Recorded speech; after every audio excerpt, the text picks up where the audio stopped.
Welcome back to another edition of the City That Never Sleeps show. I'm your host, Brandon Pockris, and today I'm joined by our new co-host for the time being, Mr. Ryan Toomey. Ryan, what's up? How you doing today?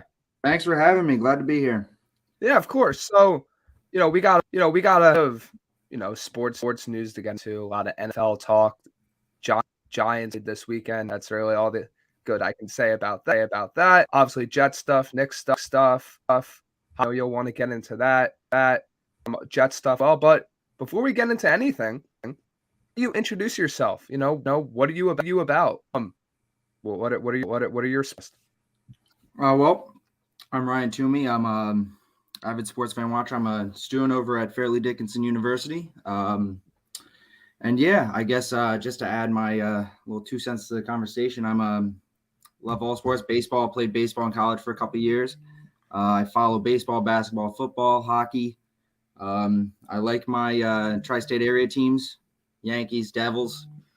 Have to throw a little Lakers in there. I don't think we're going to talk about the Lakers, but you know what? That's all good. And no, I'm just glad to be here and glad to give my 2 cents. Yeah, so me and Ryan are very close. We played baseball on the same team at college for a little bit. In terms of the amount of time that you could play a college sport. That's a fun story we can get into on another episode as we get the baseball season. But I'm happy to have him here, and I think he's going to be a great asset to the show as he is anything else that he's done. So jump right into it, man. The Giants played this weekend again, and like I said, that's about all the good you could say in terms of that. Looking at the score here, the Giants lost by a score 38-7, and quite frankly, it wasn't that close in with that score, and that's crazy because that's a blowout in every sense of the word. But on this show last week, I came on here and there were a lot of people in the comment that were talking about how they thought the Eagles were going to absolutely blow us off the Giants. And I'll take the heat here. I felt the Giants' offensive performance. I don't think I took into account how bad Vikings defense was. How bad the linebackers, the additional pass rush on top of Danielle Hunter on our defensive line. I don't think I took into how bad that defense was, especially to a game where they're playing a much better defense.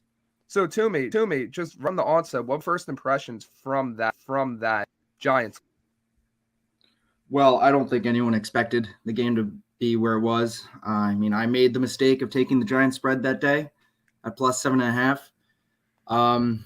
It just showed what two different levels those football teams were on.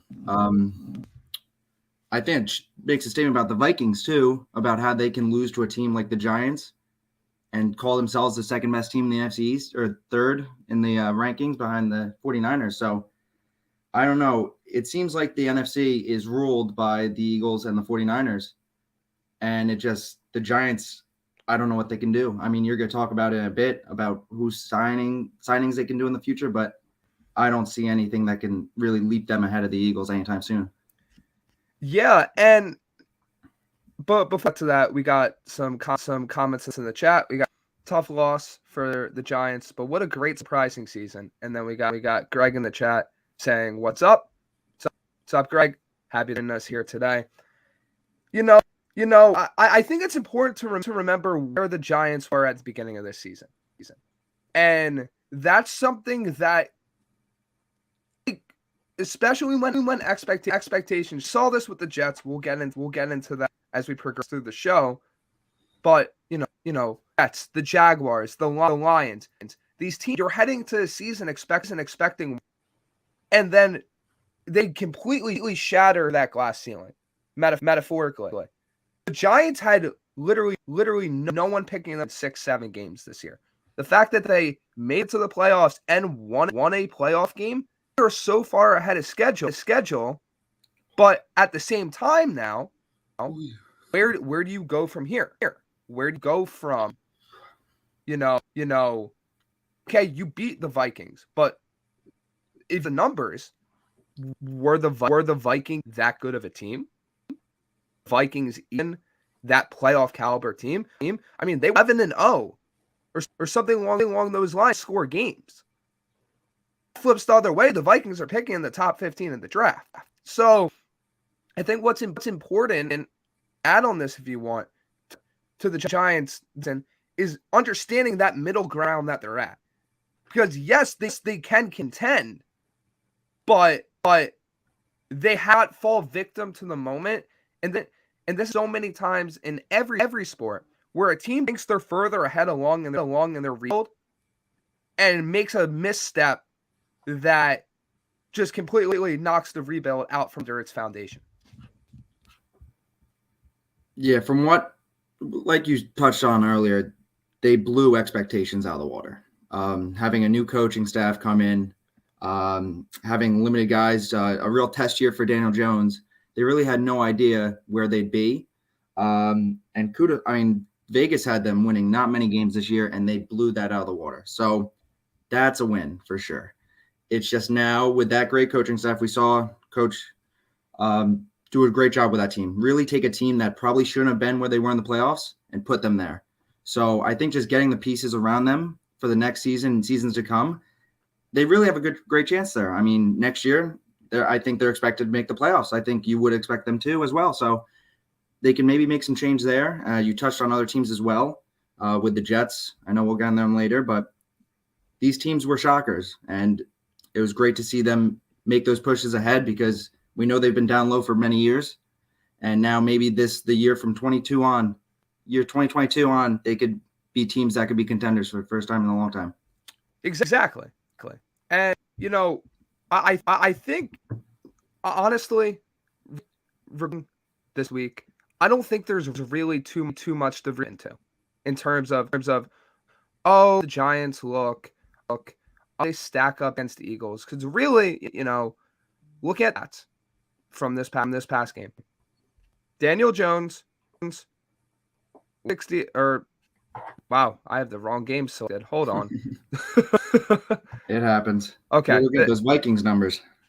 I am. Daniel Jones was 15 for 27, 135 yards and a pick. Saquon at 61 yards rushing. Leading receiver was Richie James with. It was just a thorough beatdown from start to finish. A thorough just bludgeoning by quite the team in the NFC that has been considered the best or second best for the entire year. And we're going to get to that after we discuss the Giants offseason preview and a little bit of Jet stuff. Just a little bit of a preview for that. Eagles 49ers, it's the best two teams in NFC. It's what everyone wanted. It's what quite frankly should got and I'm really excited to see how teams stack up against each other.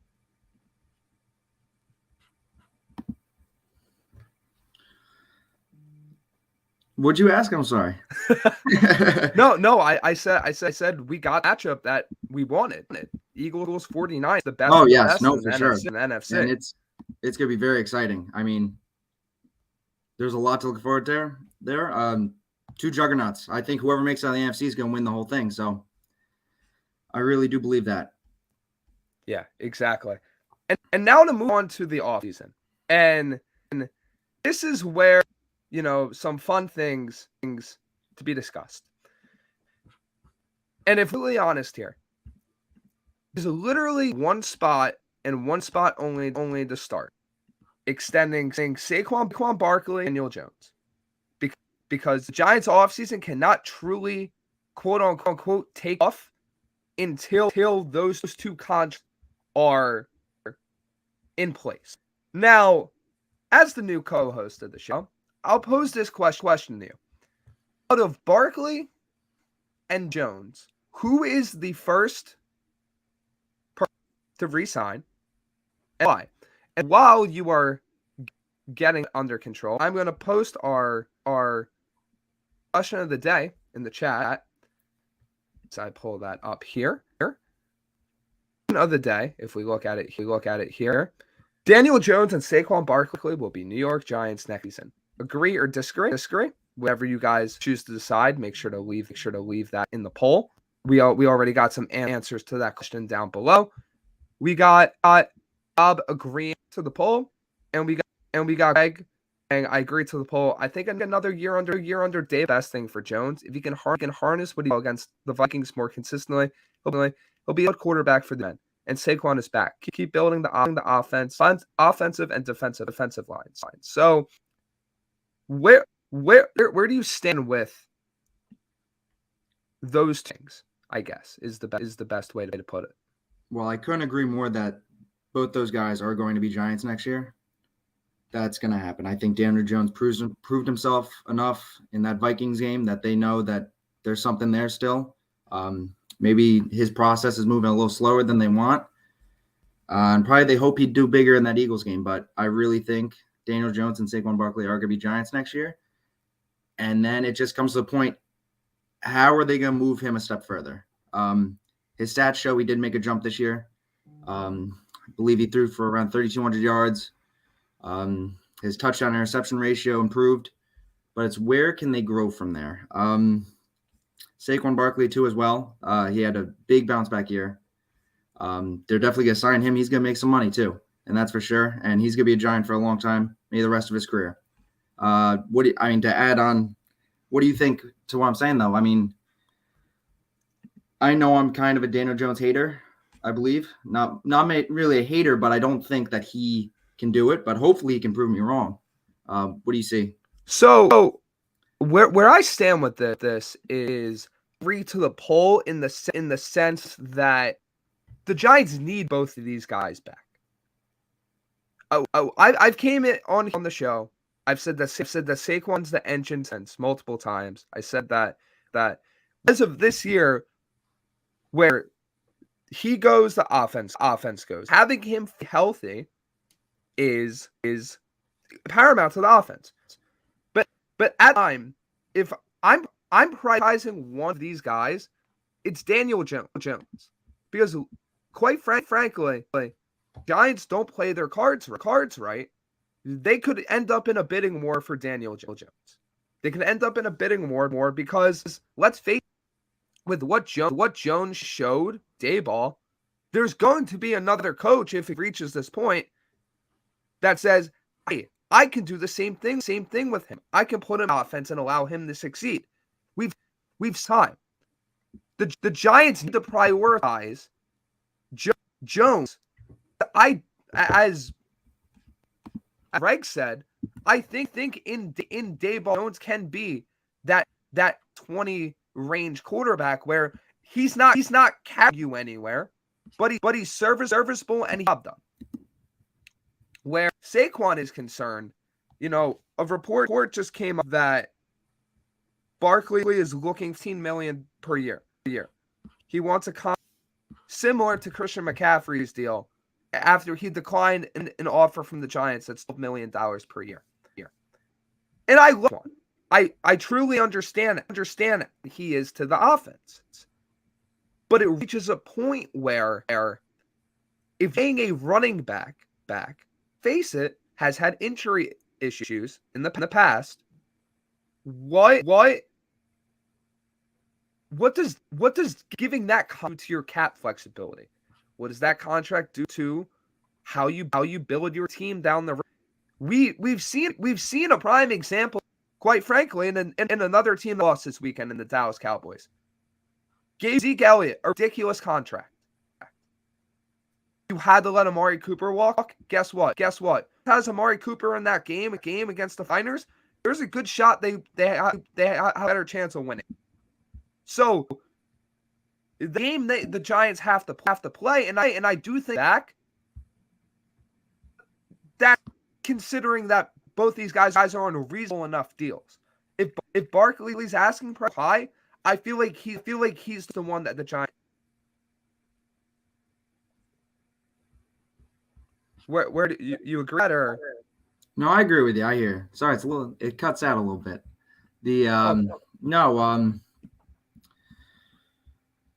And the real question they gotta ask themselves is, can these guys be our 1-2 punch to lead us into a future? I mean, we've seen noticeably in history, running backs aren't really the ones to lead a team to a Super Bowl. Name all the great running backs all time. Adrian Pearson, I don't even think he really even made a playoff. You got other guys up there too, but Daniel Jones has to make a jump. I mean, looking at his stats, if he can go down a path, I mean, Eli Manning, all-time great New York Giant, serviceable guy. He does a job. He makes some big plays. I mean, he got helped out with some big plays in some big games, but he's the type of guy that will just get a job done. That's what they need because their defense and with the coaching under their staff they have right now can do a job by themselves. But if they can get a Daniel Jones that could use his legs like we saw against the Vikings and also be serviceable, they can win a lot of big games and in the future can see bigger situations where Daniel Jones can flourish. But I agree with you, though, there has to be something done, though. They have to either sign him or go down a new path. Exactly, and then you also have franchise tag. Saquon going to play on the franchise tag. I highly doubt, especially after his injury history. I'm just of this thought process there. You know, you can get good running back in the draft. Get a serviceable play. And no, that's not Barkley, but it gets to a point where investing so much capital in running backs are important. They're important when you have a lot of the roster filled. And that's the next step that we need to get to in terms of discussing the Giants off, because it has been really obvious since basically this season began. The Giants' number one priority this offseason is finding a number one wide receiver. It is painfully obvious. Oh, that's saying I don't like Darius Slayton. But Darius Slayton, free agent. That's not saying I don't like Isaiah. I think he's a good wide receiver 3 type. Wan'Dale Robinson's a lot. Sterling Shepard's getting up there a little age. You need alpha number 1 guy that can take attention away and be a go-to target. A guy like Jones that let's face it has had that in his career. You noticed it throughout this year that the Giants did not give the ball to receivers. I mean, I remember seeing that they didn't start really using the receivers past week 13. And once they started using it, that's when the guy, Isaiah Hodgins, came in and started stirring some action up in the wide receiver. So Slayton and them, yes, they're not the answer. But the issue would be, do you sign a guy and then he's not being used? I mean, look at Kenny Galladay. They signed Kenny Galladay for a lot of money and a lot of time, and he underperformed immensely in his past time in New York. So do you think it's the start for a wide receiver for them, or do you think they need to go a different route, O-line, get more defense help? Now, obvious twofold or multiple in this case where, you obviously need to get it. I feel like that's priority number 1, but you can't have Jalen Smith and as your 2 starting linebackers. You saw that literally expose the entire game against Philly.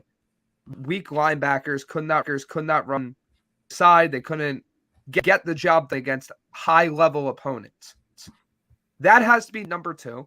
You probably need to add another or 2. And quite frankly, probably add a player to the defensive line trenches or add a second cornerback again alongside of Dorian. This is a team, and that's really what I was trying to onset the show. They had a great season. Don't get me wrong, but the Giants are this juggernaut that only needs a few more pieces. No, this is a team that came into the year knowing they needed to rebuild, knowing that they needed to make changes as a team and a roster. Do have a long offseason ahead of them. As the offseason progresses, we're going to talk more about this. But this is a team that has a decent challenge ahead of them to improve the roster. As much improvement as they can make is just needed. I mean, I don't know what they could do to reach the Eagles right now, which is in their division, and 2, even the Cowboys. They're in one of the hardest divisions in football. There's got to be something done, though. I don't think it's be done next year, but maybe they can make a case. These teams are juggernauts over there in the NFC East, even though the Cowboys can't really win that big game. They're still a phenomenal team, and they're still ways ahead of the Giants. So you think they are like the third best division still, correct? Third best team? Yeah. Yes, 100%. Okay. I'm of the thought process where, as of now, they are. But I'm really interested how Dallas's offseason progresses. We'll get to it, obviously, but they have some time decisions they have to make too. And to finish up, the Giants' improvements. Personally, for especially where they're picking in the draft, if we look at Tankathon, which I've pulled up right here, the Giants picking at number 20. Honestly, in terms of needs, I think Johnson would be a slam. He is the wide receiver out of TCU. He's someone that I feel like could be that number one guy for Jones. And honestly, the other guy in that spot, who I think is probably more likely to be there, Jordan Addison out of USC, and Smith Najigba out of Ohio. I think either two of those guys, maybe they're not your quote prototypical wide receiver ones, but they are talented, played against high level competition. They have proved they can get the job done. And I think that's something Daniel Jones needs badly. Add upon Hodgins and Wan'Dale Robinson, who I think will both be here again next year. In terms of linebacker in this draft, don't know if it's as good of a linebacker class as it's been in the past, but Trenton Simpson out of Clemson would be right now a good player. There's Jack Campbell maybe in the second or third. And then in terms of backs, I'm thinking more of a round pick. I don't know if Devon Gonzalez or Smith make it there. Maybe a Joey Porter or an Eli Ricks if they make it there to the second round pick. But at the end of the day, it goes back to what we were saying. There's a lot of improvements that need to be made. Key decisions that could influence the entire offseason. As, hey, if Daniel Jones somehow building, what is your plan at quarter? Because that completely flipped our offseason's head. Now you're not allocating a lot of your cap space to Jones. You have assets that you need to a quarterback, or are you punting on the year again after making playoffs? Like these are the type of things that will be discussed as we move forward. We've seen with the NFL, nothing's predictable. Nothing ever happens the way it really quote unquote should. So we move on from the Giants. Toomey, you have any thoughts on anything? No, I think whatever you got going. I mean, I'm ready to dive into stuff. I'm just thinking about the Devils later. That's all that's on my mind right now. Yep, that's good. I think it's time we move on to some Jets talk in terms of coordinators, and in terms of this search. I talked about last week how the Jets got rid of Mike LaFleur, and that it's very interesting to see that they're going, and I'm honestly a fan of it. Watching from it, the fact that they're interviewing so many candidates, I feel like is going to be very, very beneficial if the right choice, and that's the case. And they have to make the right decision, but the problem is how do you make the right when you don't have a quarterback or things figured out in terms of the offense? For me, as another Jets fan, what are your thoughts on the offense? And quite frankly, what are you in the next offensive coordinator? First, like you said before, I think it's necessary you get a quarterback before you get that offensive coordinator, or even you just you base the coordinator off what's going to help the quarterback flourish. We'll get into later the guys that the Jets are going to go after. There's a lot of talent out there. They're having the opportunity to bring a quarterback that we haven't seen in a Jets offense in a long time. And hopefully they make the right decision. I see in the comments Derek Carr for the Jets. I like that a lot. Derek Carr brings them. He's going to have a little fire in him after ending his career in Las Vegas very poorly. That's probably not the way he wanted to go out. But, hey, come to New York. We'd love to see you. And they'll give you the money, too. They'll give you money, and we'll build an offense around you. I want a lot of firepower from that offense, though. Too many years I've now seen, as a Jets fan, a lackluster offense. The inability to move the ball. Look at them now. They have playmakers. There's wide receivers. Garrett Wilson just proved himself that he can be a top receiver in this league. Elijah Moore wasn't used at all. His rookie year, he was the only thing Zach Wilson had. He made Zach Wilson look good. Breece Hall when he comes back. The offense has a lot of exciting things on it, and there's a lot to look forward to, but it's just getting the right guy in. I like the idea of a West Coast offense. I just want to see the ball get pushed down the field, and I think you agree with that. Yeah, absolutely. And, looking at some of these candidates, obviously last week talked about Nathaniel Hackett, talked about potentially like Frank Reich, Joe Brady, which quite personally for me, I feel like you pair me and Hackett, you something good cooking there. I think like a Clint Kubiak would be an interesting pickup as well. More of that West Coast offense there. One of the Eagles coaches, maybe a Brian Johnson, or I don't know the other guy's name, but someone from the offensive staff after seeing how good they've been the entire year, wouldn't it be close to hiring someone like that and pairing them with a senior offensive mind? Because honestly, I think it's going to happen. I think it's going to be they get a younger offensive and pair them with an old assistant, or regardless of the age of the coordinator, they pair him with an offensive assistant as well. Because I think that the Robert Saleh and the Jets saw what, and they just let the coordinator try to handle everything. It was a disaster. And maybe that's because of,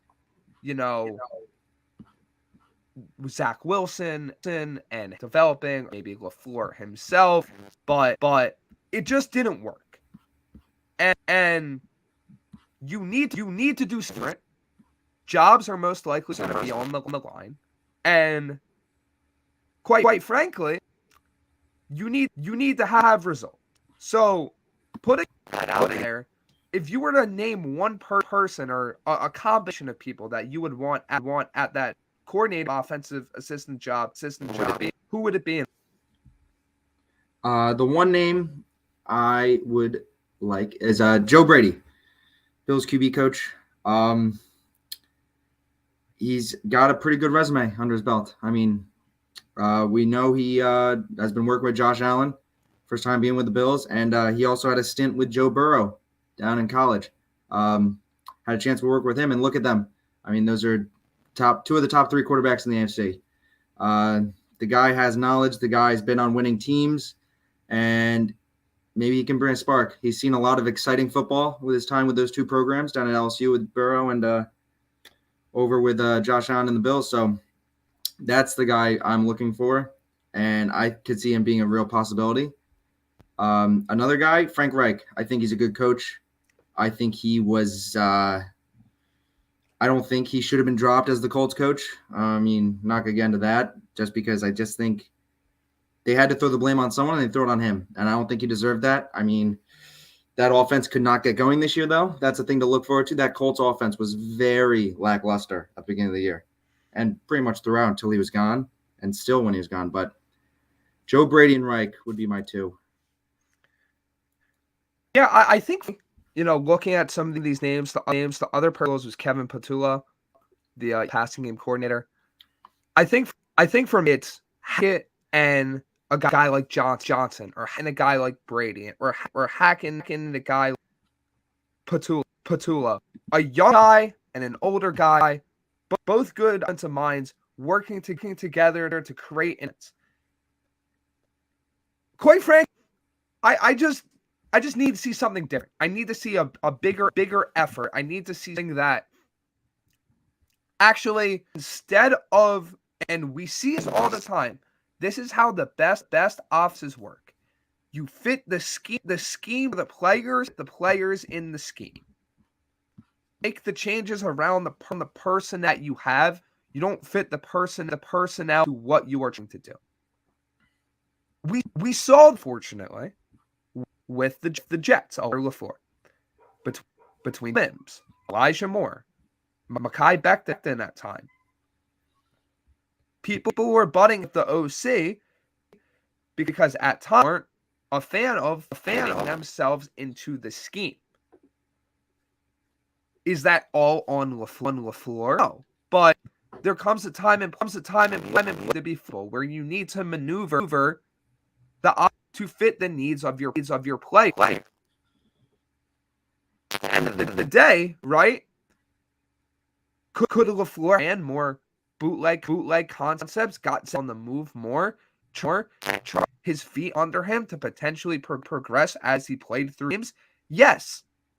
But we don't know what's in that locker room. We don't know how he looks when he's doing those concepts. So there's a lot of different things that go into this. That at the end of the two, be flexible. The Jets got to be flexible. The offensive, the quarterbacks, everyone's got to be flexible, and not stuck in their ways. And unfortunately, easy as it sounds, that's not how coaches. So the biggest thing, and if we're looking at Jets offseason from a wide lens, nothing can happen until you have the quarterback. And I've wrote an article about this. It comes down to you can't get the OC until you have the quarterback, and you can't get the until you have the OC. But at the end, the quarterback's more important than the OC, because in my opinion, you have my quarterback input on who they would want to work with. Keeping that in mind, who are you looking for? And if you were to look at the candidates and rank them, I'd say 5, 1 to 4. Who would be that list for you, and really like why? I was waiting for this question. Well, my top 3 would be, and I will give a specific order, but Derek Carr, Lamar Jackson. That's going to be a lot of money, but I think Lamar would bring excitement and chance if he leaves Green Bay, Aaron Rodgers. Give the guy a chance. So, yeah, with those top 3, I mean, my rankings would probably be in probably that order: Carr, Lamar, Aaron. But any of them I'd be excited with. Derek Carr needs a new home. I think New York would be a great place for him. And all the guys are going to bring excitement to the offense. It just depends now who's going to cost the most money. We'll see if the Ravens will give Lamar the money he deserves. They showed in the playoffs that Tyler Huntley cannot lead the offense. And pretend if they get rid of Lamar, they have to add entirely new offense. So that would be a struggle for them. So that's why I feel like a point that they are going to sign Lamar Jackson. But Derek Carr, I think, should find a new home in New York. Do you agree, disagree? I'm of this thought process where my realistic options, I use this the NFL, and anything happen. But I also have my I'm gonna swing for the fence. I'm going to really basically to like the stratosphere. My realistic option is probably Derek Carr at number 1. And I've seen a lot of about Carr. And I understand that. He's getting ran out of a Vegas team that's going to be quarterback. He did not have a fantastic season. But at the same time, look production before now. Look at he basically carried a very depleted Raiders team to the playoffs last season. Quite frankly, I think Josh McDaniel now skirting some of the blame, and I understand everyone's like, oh, McDaniels is this great offensive mind. The dude flamed out in Denver in his first head coaching stint. The Raiders blew 5 10-plus point leads. That's not all quarterback's fault when he has perfect all the time. And I'm not absolving Carr of blame, but it's not all Daniels. It's always a team effort. One guy is rarely ever responsible for losing teams' games. It happens, we've seen this year, but it's not very common. I would, and as much as I like Carr, I really think Carr's a great option. I want to shoot for the moon.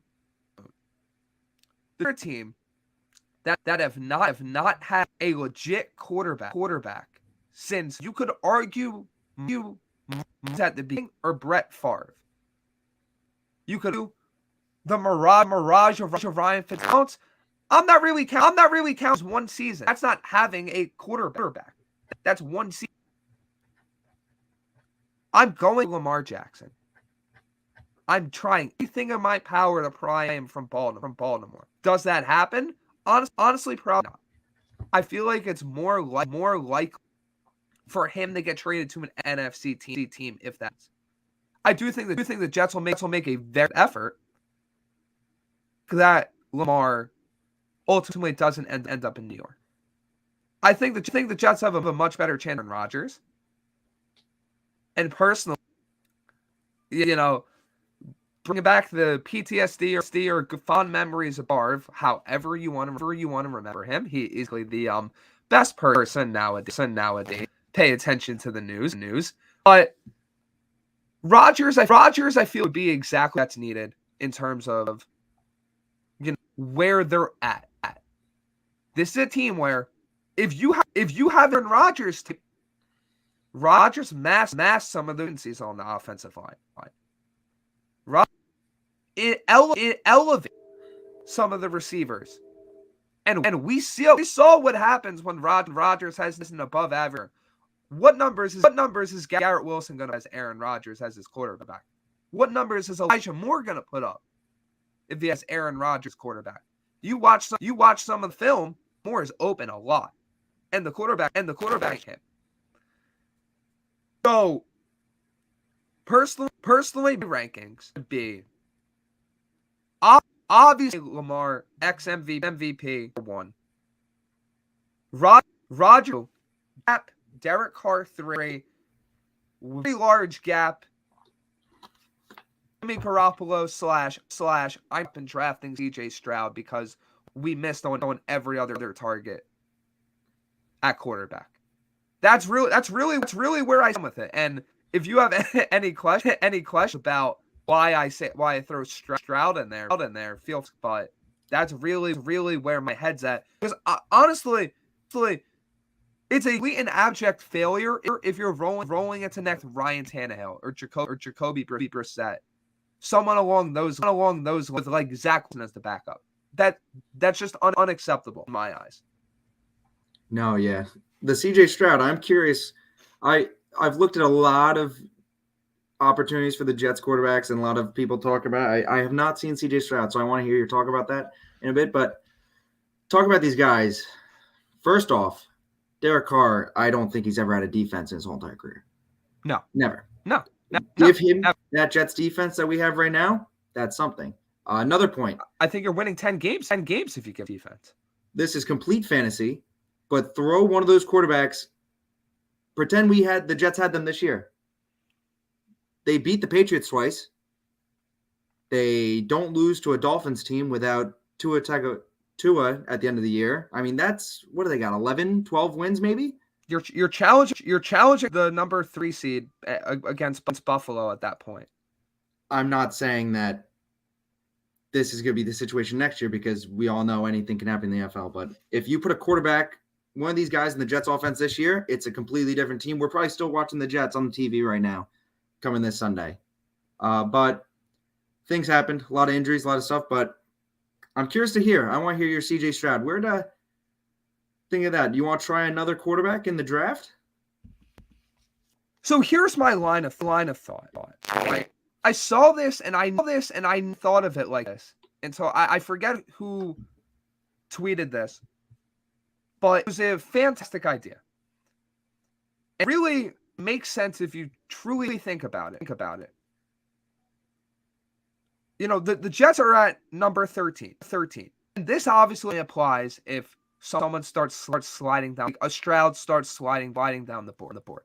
If you miss out on Bruce, Carr, and for fun, let's throw you miss out on Jimmy too. So you miss out on the top 4 targets. How much of a gap is there between Ryan Tannehill and a guy like Stroud? They're like I understand the veteran. I understand they are decent quarterbacks, but you're not elevating that Jets team by much. You add a guy like Stroud.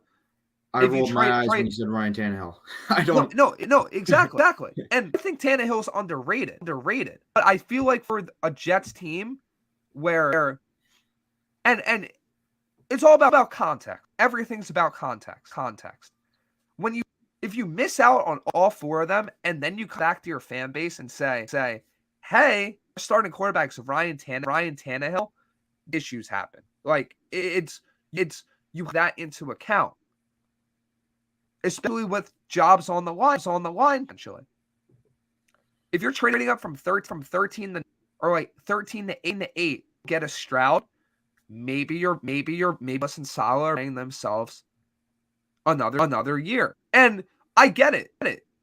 There are questions about can the Jets have a rookie quarterback? They missed on Darnold and Zach Wilson as of now. But if you have that offensive structure with that new OC, that new assistant, where you're confident in quarterback's level, then you probably could feel comfortable putting up. I'm throwing this out there. There's like a last worst case scenario where the Jets literally every option. I don't think it reaches that point. I don't. Okay. I think they get one of or Rodgers. I think Lamar sweepstakes. I think worst case scenario they end with Jimmy if they miss out on all 3. But in the event that you miss everyone, it's the Jets. We've seen this happen. They are going to try to make something happen. And then that whole cascade of other issues because the Jets are holes, and trading a first round would probably create some holes on the road that Douglas would have to be creative with. But what do you think of that last ditch of having to trade up for a quarterback? Now hearing it makes sense. I hope the team doesn't get to that point. I mean, the front office has to be thinking the AFC stacked. I mean, watching these playoffs and watching this year, you got a lot of competition. I mean, you got some of the best quarterbacks in the league in the AFC, and you got teams that are going to be an issue. The Jaguars, they're going to be a better team next year. The Chargers, Justin Herbert, they're going to be a better team next year. Maybe if they get rid of their coach, they're going to be determined. You got Josh Allen in your division. Mike McDaniel down there in Miami is not going to stop making moves. So there's a lot of teams that are going to get better, and I think the only way the Jets get better is by signing one of those big-time quarterbacks. If you end up getting with a Stroud, I'd rather a Stroud than a Tannehill or a Brissett because they're not gonna win games with those guys or big games with those guys. They're gonna win games. Just when it comes down to that a Bills game late in October or another divisional game. I mean, the Patriots even I believe they just got Bill O'Brien as their offensive coordinator. So they're making moves already. So I believe that Derek Carr, Lamar Jackson would be the best case scenario. Then you got Rodgers, Jimmy G right there. And you know what? If you end up with a Stroud, you end up with a Stroud. I'm not a fan of Ohio State quarterbacks. I don't need Justin Fields really turned his season around this year with his legs, but I don't think he's going to be able to keep that for the rest of his career. Or even they might even draft Bryce Young. They might even go take him at 1. And I don't know what they're going to do with Fields, but that's curious to see. But something has to be done at that QB position, and the Jets need it. They haven't, like you said, the Fitzpatrick before. I mean, I remember that season. I was at that Patriots-Jets game. What was it, week 15, 16? And then they collapsed against the Bills, Ryan Bills. Yeah, that was probably the biggest freak out I've ever seen my dad have watching a football game. It was. I mean, man, that was rough. Weird to say too. Ryan Fitzpatrick might have had the single best season in Jets history too, stat wise. He did. It might have. It was quite frankly ridiculous, but you know, I mentioned Stroud because Bryce is gone by pick 5. At like the very like, okay, how is he sliding? Stroud, I feel like has potential to fall. I don't think he really makes it out of the top 6. And quite frankly, I don't want the trading up for Willis because I think a terrible move with where he's at right now. Anthony Richardson only makes for me if he slid to the half of the first. You trade back up into the first to get him. Don't think that's reasonable in the top 20, especially with other team needs. And I feel like that's important to discuss because the Jets do have other team needs. It really should be the last thing we before, you know, next week, as maybe they have an OC by then and so on and so forth. But the Jets need. I wrote an article about this.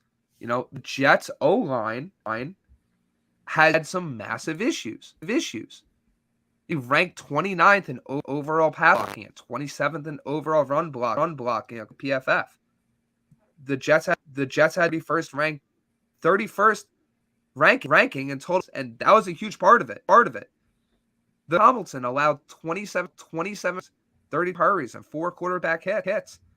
George, who didn't even play the whole year, was credited with 5 quarterback hits. You're gonna need a better left tackle, maybe cover up some of Tomlinson's deficiencies. You're gonna need a better, you know, not better guard. You're gonna need Elijah Vera, who I think is gonna be great when he comes back to alleviate some of your offensive line woes. You're gonna need, in worst case scenario happens, to probably draft a tackle at 13, whether that's a Paris Johnson Jr., a Peter Skoronski, a Broderick Jones, someone else later down the draft, pull up some of the draft eligible, looking at tackles. You know, you have Anton Harris could be there. There's options that need to rest, and center too. Connor McGovern's a free agent. You need depth. You need starter. So Douglas has to fix that part again. You need another linebacker or two. Do you sign Quincy and Quan? Who knows? Need another safety or two. Boomer is just not going to cut it. So, throwing all this at you, of course. Outside of the obvious number in quarterback, where are you concentrate the Jets when the offseason starts? Just to add, the worst case scenario is they have to take a quarterback with that 13th pick. Joe Douglas, we saw it last year. He had a magical draft. We saw some amazing talent come to the team, and O-line would be the best case scenario at that draft pick. I believe what's the guy at Northwestern? Is that the lineman? Yes, Peter Skoron. Yes, I remember looking at mock drafts, and that's the guy that a lot of the analysts are looking at. But just to get that online help, especially if you bring a new quarterback in, which we hope we do, got to protect them. No quarterback's going to want to come to a Jets team that they know they're going to get hit, hurried, and beat up. What other picks they got? Where are they at in the second round? So pulling up Tanketh real quick, looking at the selections, they have the 13th pick, the 5th pick, the 75th pick, 112, 144, and then they have the Texans pick in the 6th at 79. Do you see opportunities for the Jets to trade during this draft? You know, it's so hard to predict that this far in advance. I personally think that second pick's a linebacker or a. I was on the draft the safety in the second round bandwagon. Wanted Jaquan from Penn State last year very, very badly. I didn't think Brees Hall was going to be on the board. I was very happy with that. But I'm kind of in that boat again. I looking at the class, I think that you know maybe you flip it. Maybe you go with the Brian Branch at number 30, who I think is a very talented player out of out. Otherwise, maybe a guy like Antonio Johnson or Jordan Bell in a later round. Like these guys are gonna in the scouting department. Then anyone that sits on their couch or anyone that really covers the people in the building actually know what the plan is.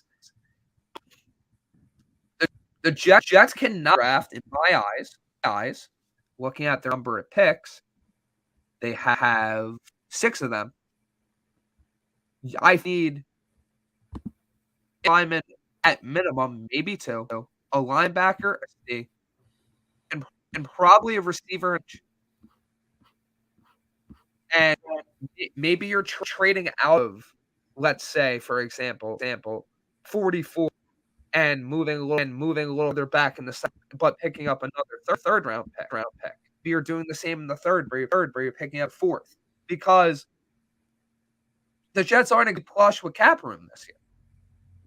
They do have their limitations, and with limitations, you have to get creative with how you build it.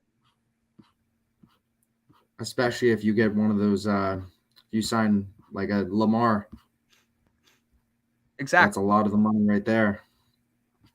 Oh, 1,000%. Yeah, the biggest thing with the NFL, and we see the time, is about building on that quarterback deal. When you miss on that rookie quarterback and you have to go to the veteran market, so much of that cap space goes bye-bye. It's gone. It's gone. And that creates issues, because now that you would have dedicated to other spots, now as your quarterback, you now have to hit on your draft. And that really hasn't been a complete issue for Douglas, but he has had his ups and downs. You see the 2020 class versus 22 class. You're ups, you're down. So I'm very interested to see how the offseason progresses. We're obviously have it all covered here on the Sleep Show, and very excited to see what both the Giants and Jets do into the offseason. And I think now it's some NFL playoff talk. So we already went over the Eagles game. What game do you want to start with? I guess the rematch. Gotta go with the rematch. Chiefs, Bengals. Burrow, Mahomes. I was saying from this past weekend. In that case. Oh, then I should have clarified that. Well, we already did Giants, Eagles, so we'll leave that in the dust. But I've seen a lot of talk this week on the Bills, and so Bills, Bengals. I guess we can jump right into. Man, I have some thoughts, but I want to hear yours first. Well, first off, disappointing. Nothing less. I think everyone had the Bills going to the Super Bowl this year. A lot of people, this was the Bills' year to make it happen. And in a game that you would think they would have success in, home, snowing, fans are going nuts, It's the atmosphere they want to be in, and they collapse. Sadly, I didn't get to watch the game.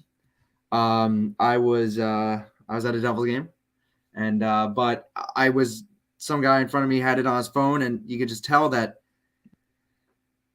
I don't know, the Bengals were moving the ball, and that defense of the Bills did not really do their job.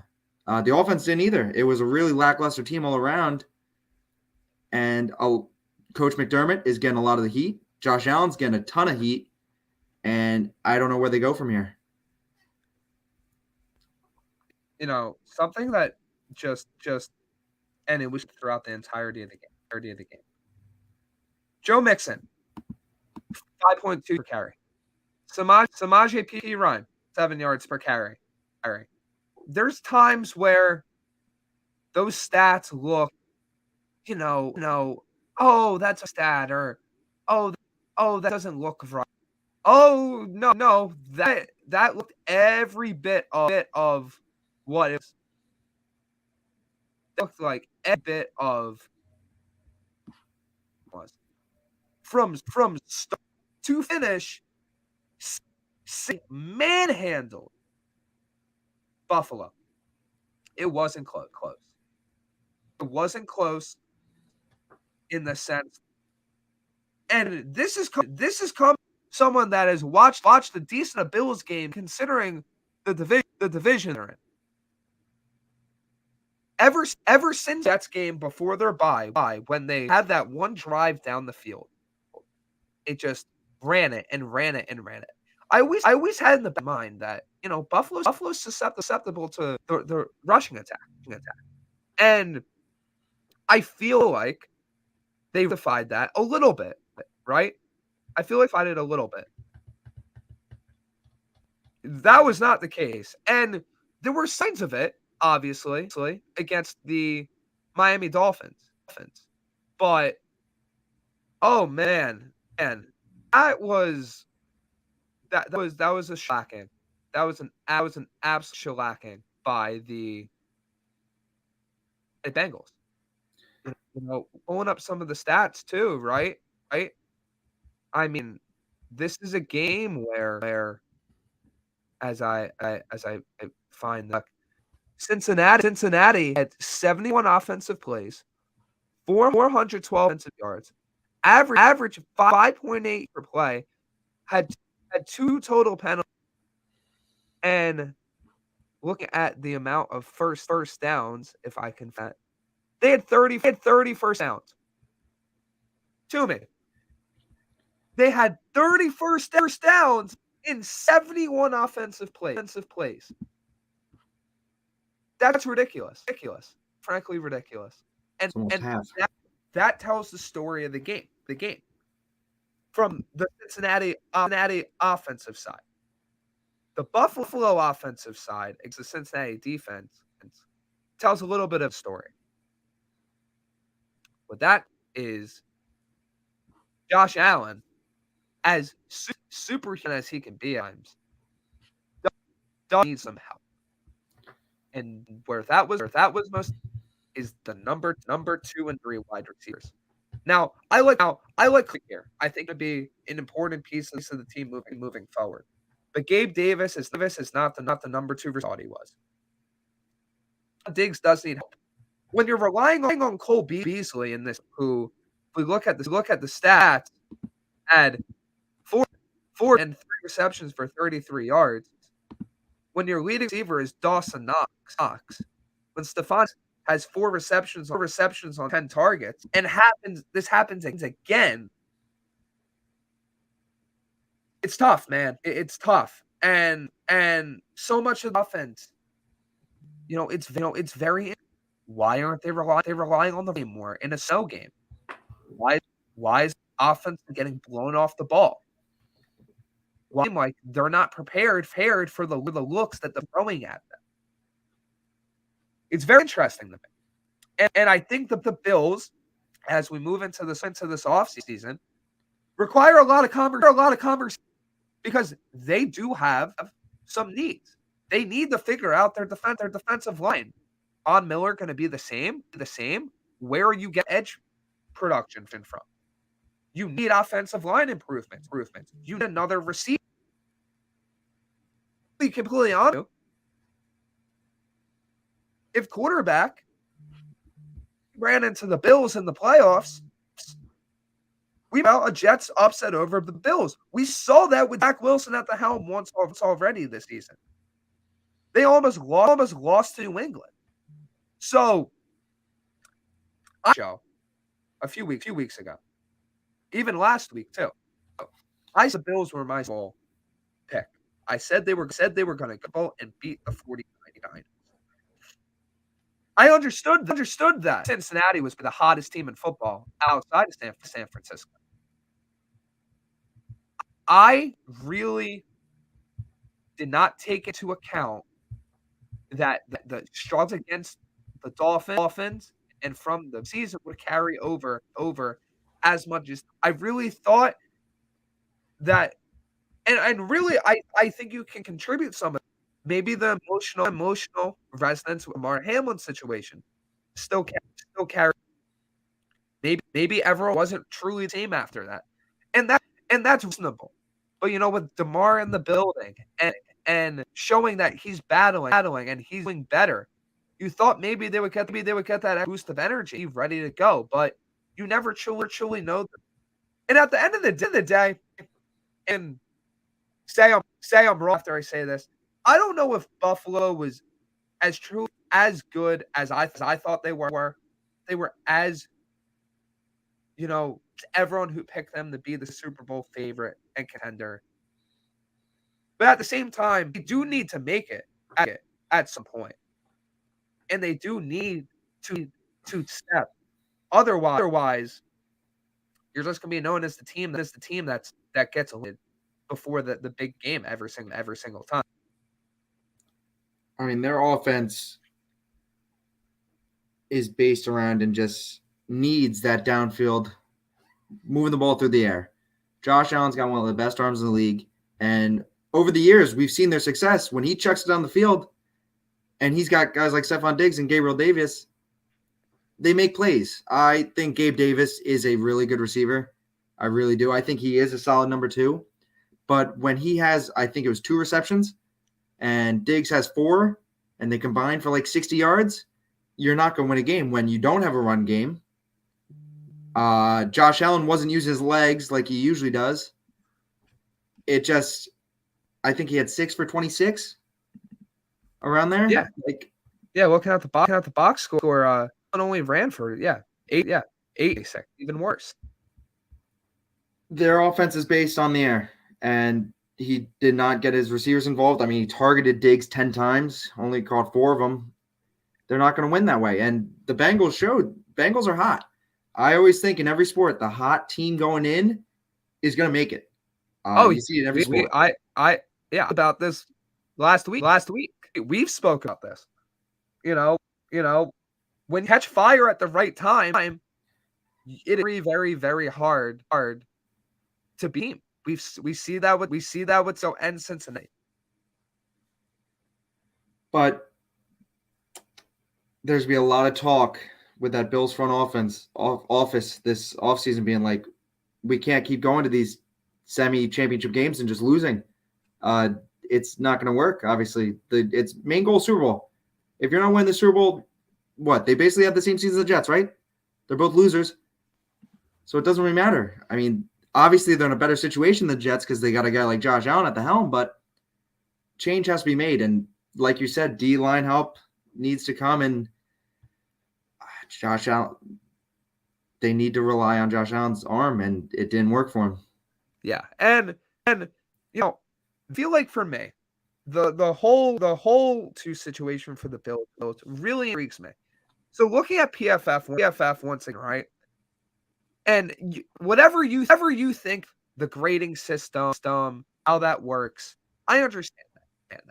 But there's a thought to be when the grades I test in game, Cam Taylor-Britt had an 85.3 coach grade in one target, Davis, and Eli Apple had a 64.22 coverage rate, which is also as well against Gabe Davis. Only allowed 2 receptions for 34 yards. You know, the Cincinnati secondary had a very, very, very, very against the Bills weapon, and proves to you, quite frankly, is if you're leaving Apple on a guy like Gabe Davis, your rookie Cam Taylor Britt on Gabe Davis, it means you're probably dedicating a little bit more offensive attention to Stephon Diggs. You're probably him. You're probably ensuring that you know what? If anyone else, it's not going to be Diggs. And we have that second threat. This is what happens. It's just not. Yeah. I mean, have you seen the Eli Apple tweets? They're funny. Have I? They're funny. The dude. I mean, I remember he was chirping last year too at these guys, and I guess it didn't light enough fire under him that. But I know that the Bengals aren't known for defense. Lou Lamoriello has done a very, very, very good job. Yes, but they're. I mean, how many games? I mean, I remember the whole week people talking about look what the Bengals did against the Ravens, look what they did. But then people weren't saying look what the Bills did to the Dolphins. I mean, people were so high on these Bills going in, and I don't know, it didn't work out for them. But hands up, I was on them for my Super Bowl pick. I thought they were going to figure it out. And that's probably me into the Josh Allen's a superhuman narrative. And he's shown a lot. But time again, playoff football has showed you as much as your quarterback can be superhuman, football is still a team sport. At the end of the day, team sport. You need to. And I know the overtime rules were changed, and I personally was happy for that. I am a much bigger fan of the NC rules. The reason the Bills lost to the Chiefs last year is because Giants couldn't stop a Colt. Could not stop Mahomes once. They couldn't. And that's the facts. You can agree with you can disagree with it. The foundation is they lost because of the defense. And once again, into that issue. And that's why they brought a guy in like Von Miller. Right. They thought that's all they needed. Not all, but that's a big help. You know, we'll play the Chiefs again in the AFC Championship, and we'll have Von Miller, and maybe he'll make a big play on Mahomes. But nope. They sadly will have to wait till next year. Exactly. And before we move on to the next topic for football, I want to remind you guys, Creative Window Design Center serving Pennsylvania, New Jersey, and Florida. Authorized Hunter Douglas dealer. Contact Jeff at 609-226-0394 for a consultation. Also, want to remind you guys, this is giving 20% off everything in store, including the hats and shirts to all their cypers. So make sure to get in on that. I click that off real quick. All right. We only have a few more games to discuss before we talk about championship games. What one do you want to hit next? I guess we'll jump from AFC to AFC. We'll go Chiefs Jaguars.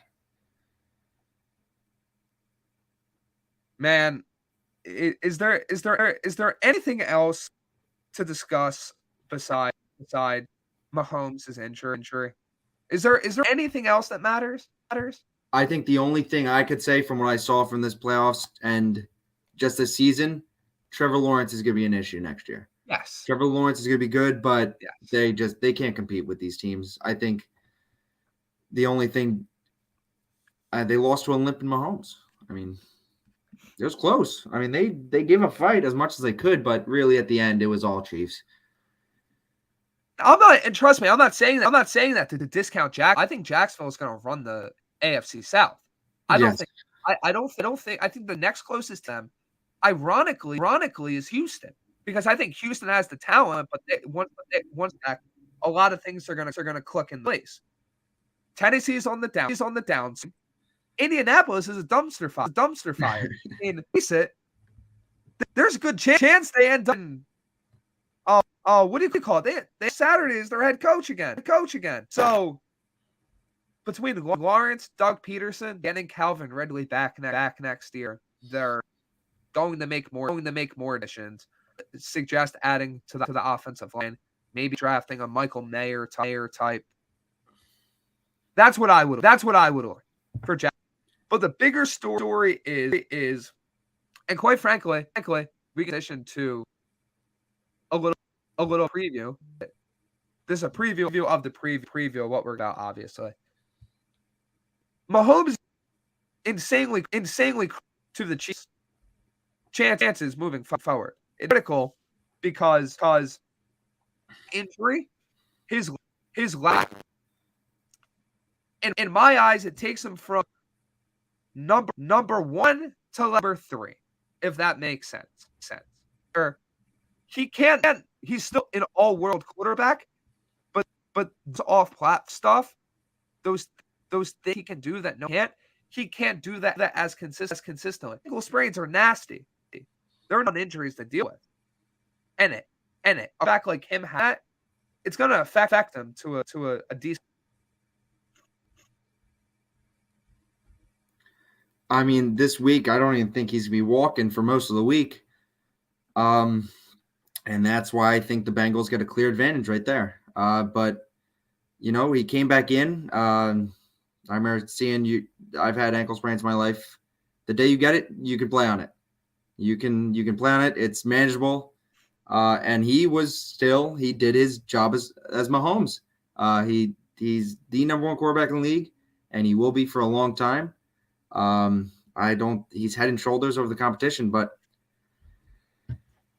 and it was actually kind of weird to see when it was Chad Henne, wasn't it, the backup? Yes. Chad Henne did a job. He was decent. Yeah.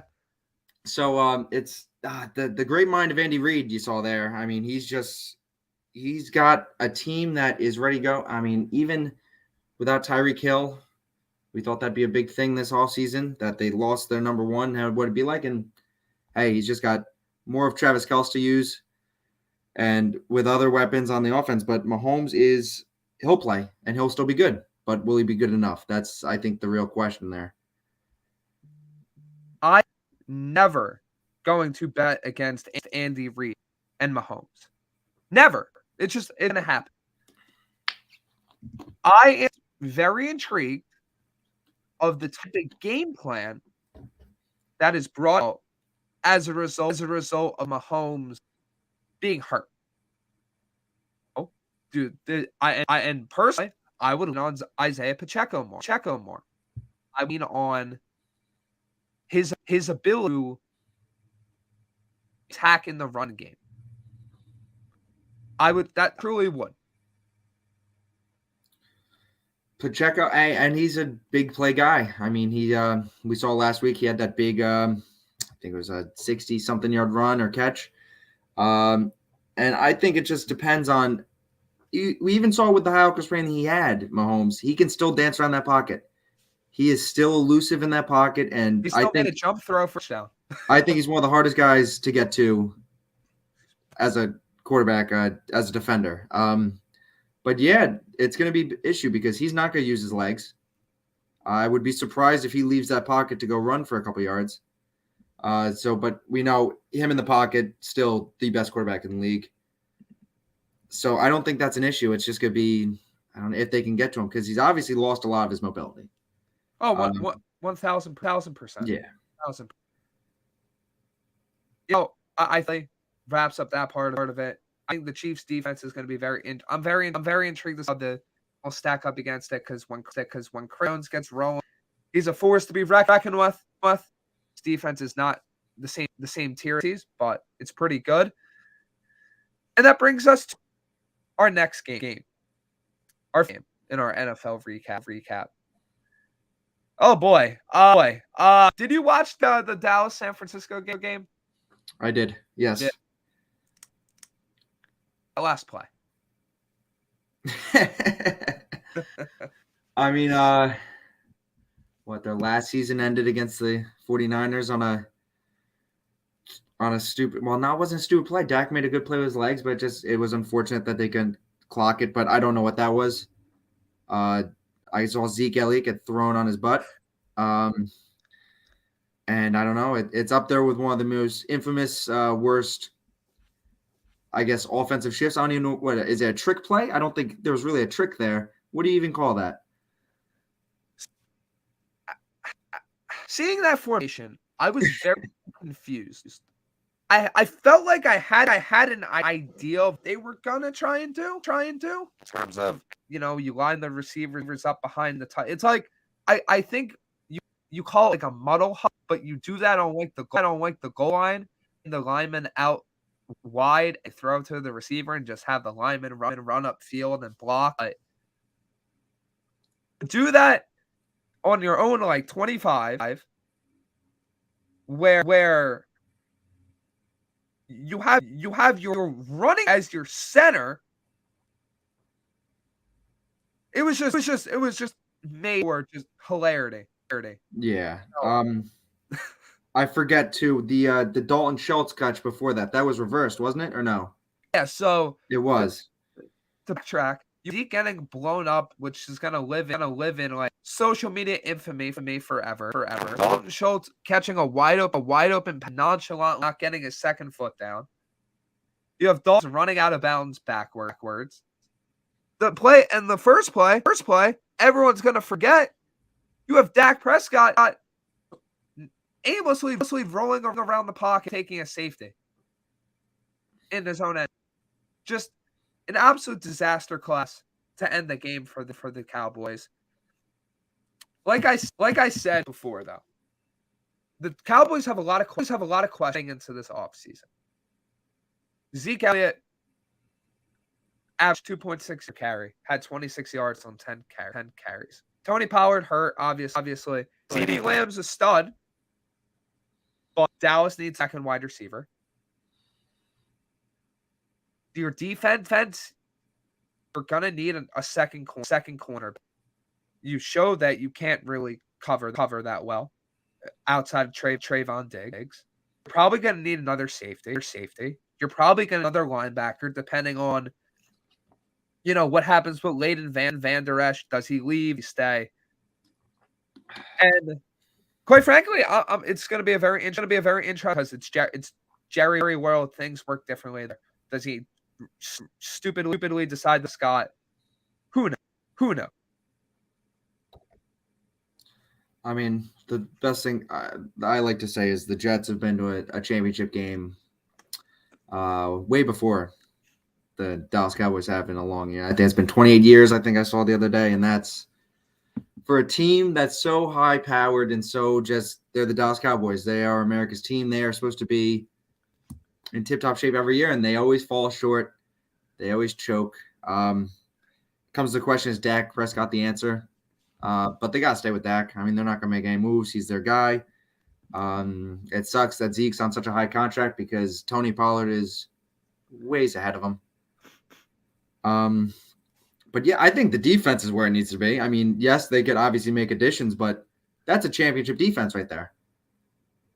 Exactly. But you're gonna lose guys. You have to make additions because you're gonna lose people. And you know with Prescott, it's like I said when the Jets first fired LaFleur. The grass isn't always greener on the other side. Yeah, Prescott has his limitations.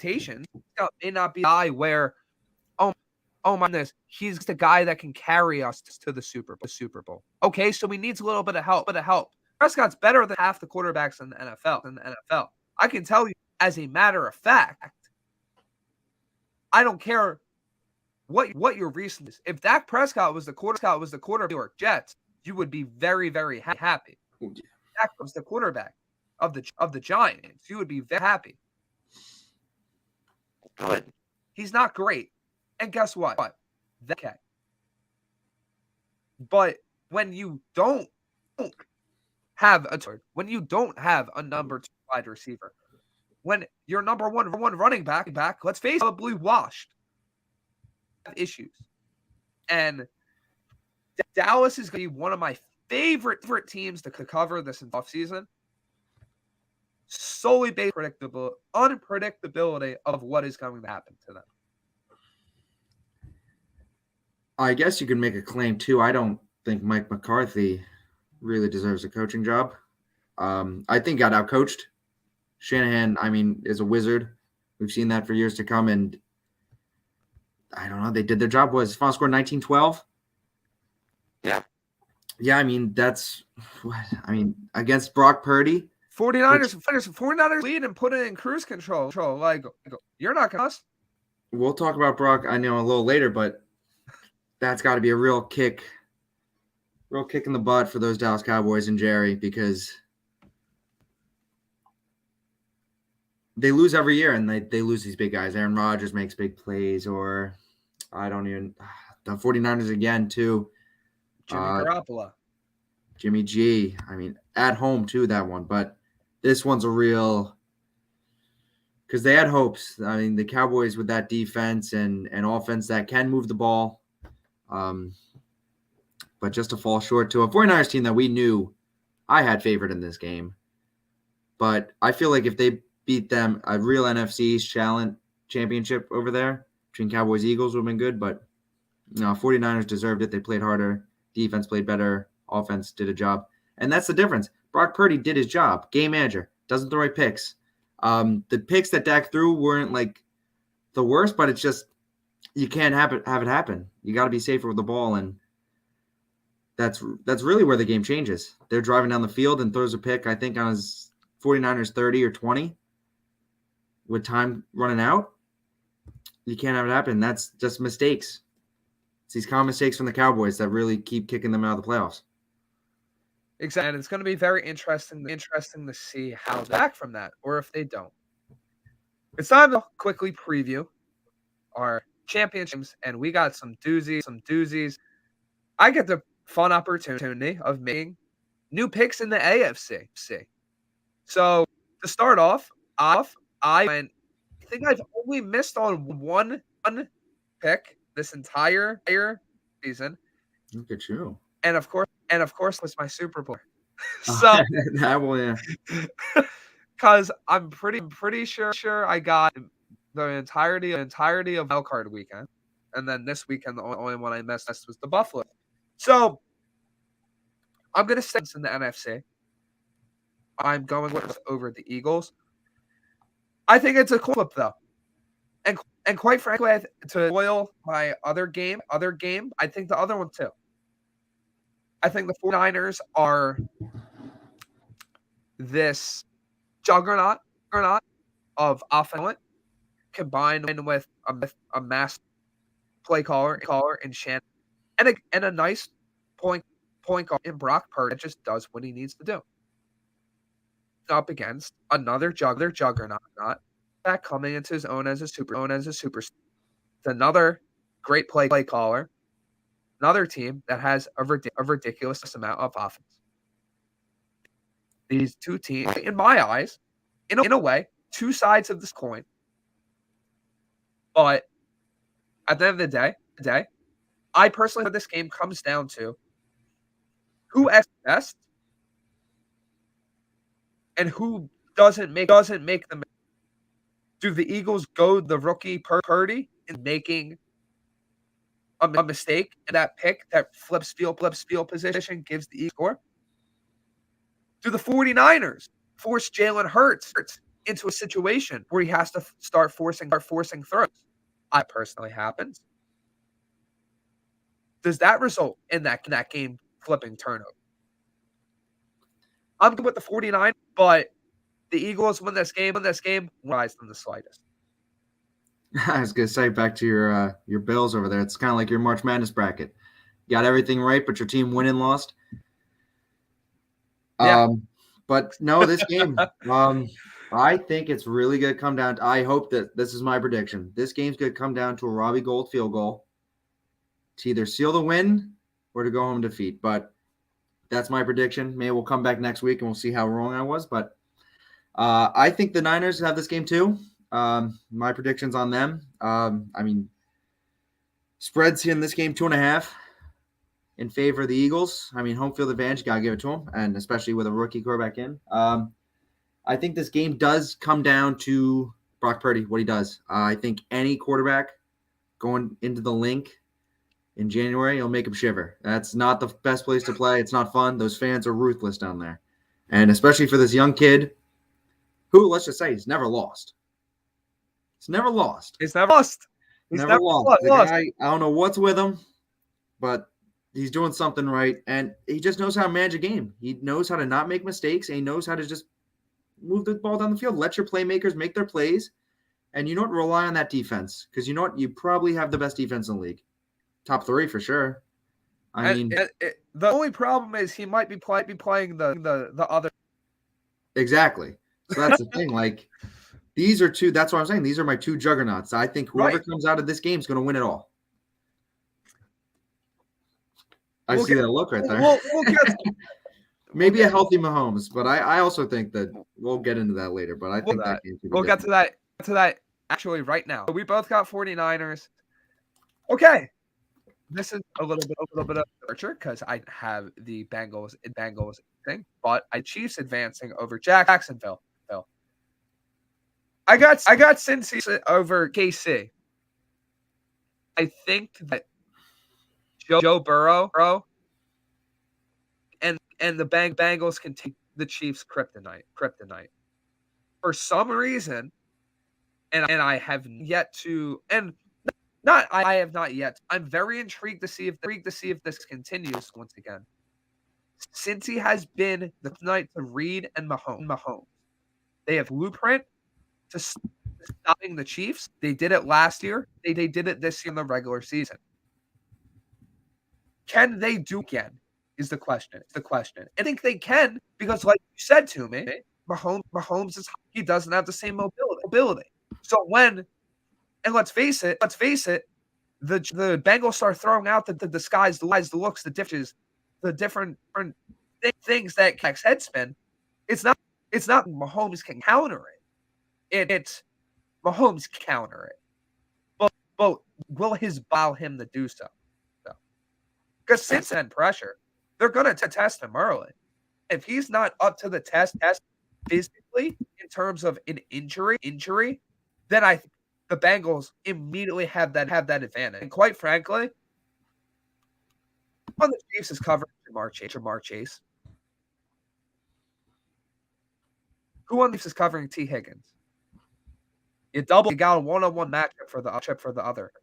Anything that while you're leaving the middle of the field susceptible to issues. I feel like there's even teams to the point where any little anything is gonna swing me in one way and the Bengals have that little edge because Chiefs cannot control in the slightest. And that sucks. It does suck. But that's the reality of the situation. No, when it comes down to this game, I'm looking at I'm with you too. I got the Bengals. I don't even think it I had it before Mahomes went down with the injury. I just think the Bengals have their number, like you were saying before. Like Bengals already beat them this year.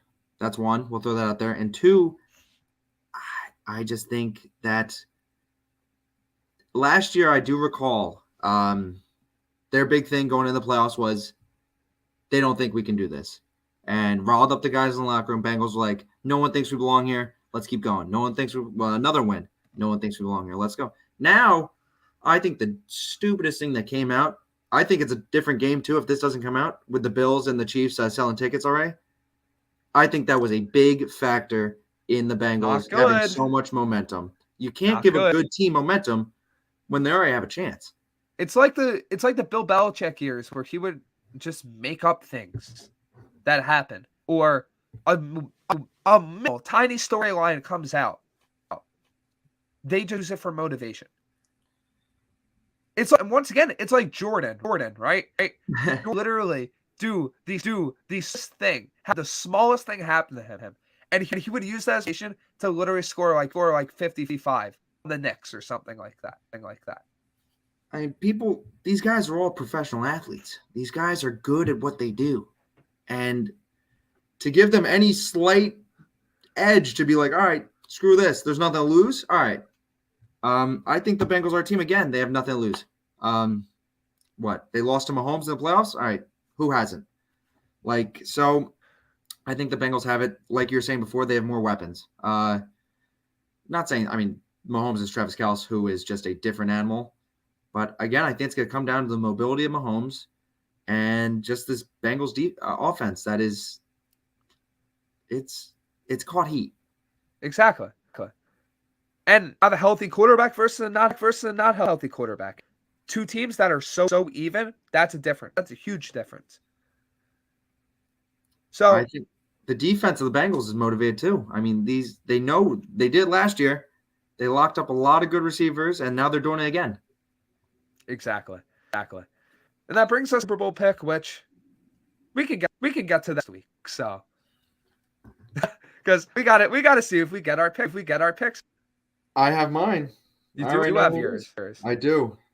Like I've been saying this whole thing, I think somehow the NFC is going to win. I think the 49ers are going to win this game. So I think the 49ers are going to win the Super Bowl. Well, I guess I'll spoil it. I've Cincinnati beat either the Eagles or the 49ers, because I think that going through the FC is going to prepare them better one game against a tough opponent. If that makes sense. Yeah, I honestly feel like the 49ers would have a better shot than the Eagles. The Eagles would only have that one game where you could argue that matchup was actually, beneficial in that sense to San Francisco. But I think the 49ers got it, but I hope this is what I hope for. Last week the games were a little not exciting. I'll throw that out there. So I hope what was this? Oh, you can read that. That's all you. You're the host of this. I'll let you finish. I just wanted to put that out real quick. I hope there's some exciting games because last week they were a little dry for the liking. I didn't get to see the Bills game, like I said before, but I think this is going to be a very exciting championship weekend, and it's going to come down to a very exciting Super Bowl, whoever makes it. We got Hefe. I hope I'm saying that right. Hefe KC. I feel bad for Eli Apple. I hope somebody takes his head off. Son, dude talks too much for a player that does. First of all, what is adventure of a comment? A close relation. I think it has to do. He's got a little Patrick Beverly in him. Yes. Another guy who does nothing and talks way too much. But it's we'll find out on Sunday. That's the only way to find out, right? We can say all this stuff. We never know. Exactly. Who's Eli? Who's he gonna be covering? You think he's gonna be more on one of the receivers, or? Yeah, I don't know. Now, who has to cover Kelce? That's the question. Who's got to? That's a linebacker. Man up on the best tight end we've ever. One of the best tight ends we've ever seen. Well, Apple's going to be open to memes because probably going to be on. He's an outside corner. He's either going to be on Chase or Higgins. Or no. Apple. My bad. Good Lord. Apple's probably Valdez, Scantling, or Juju. Yeah, I forget last year. I remember he was talking a lot in the playoffs last year, and I think in the Super Bowl he got toasted in the Super Bowl, didn't he? Tyreek, and then he got toasted by Cooper Kupp in the Super Bowl. Yeah. So well. Oh, as we always say on here, we'll be back to cover all the NFL stuff next week. It's going to be a wild ride. But now, time to move on to a different sport. Basketball, if that's where you want to go, or that, or baseball. Whatever you want. Whatever you feel. We'll go. It's basketball season. We'll go basketball. To be honest with you guys, there's been no baseball for 3 weeks now. Yeah, not very dry. I'd basically be in the same points about. Oh, the Mets offseason. Are they going to make any moves? Are they going to make any more moves? Literally, the only about the Mets right now, they might sign Andrew Chafin. That's what I was going to say. There's not really much for even for the Yankees too. They almost traded Brett Beatty for Brera.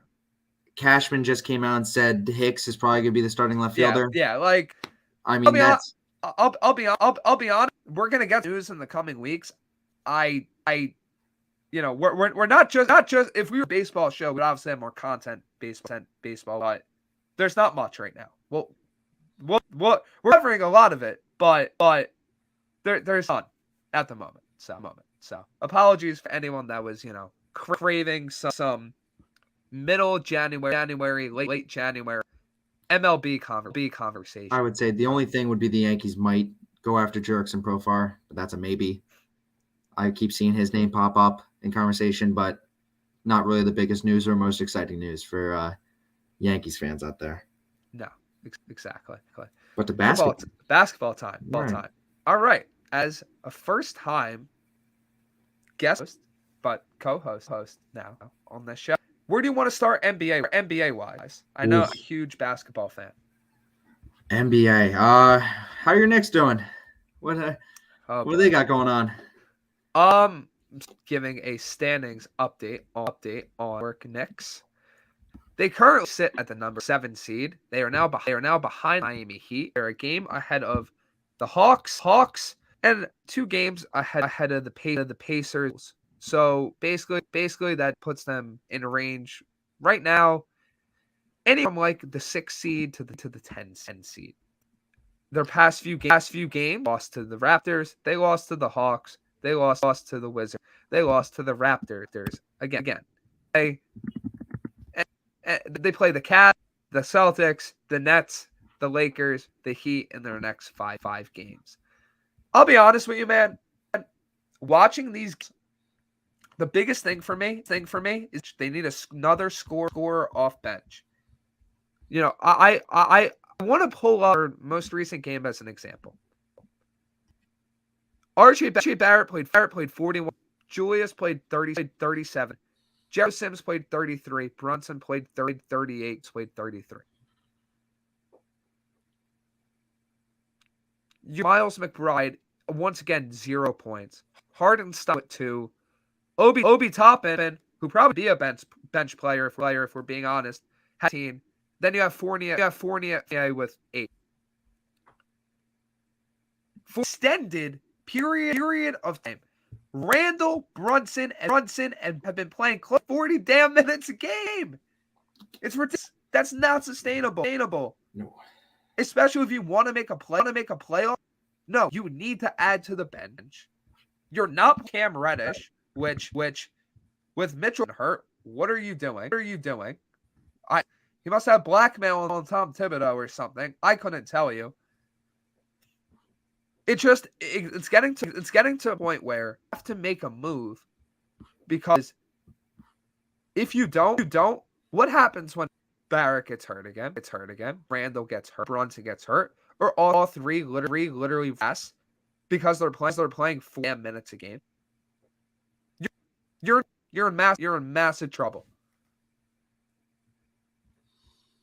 No, yeah, the Knicks. I don't know. You're the Knicks analyst here, but I just know the Knicks every year. There's a lot of hope with that team. I'm looking at the standings.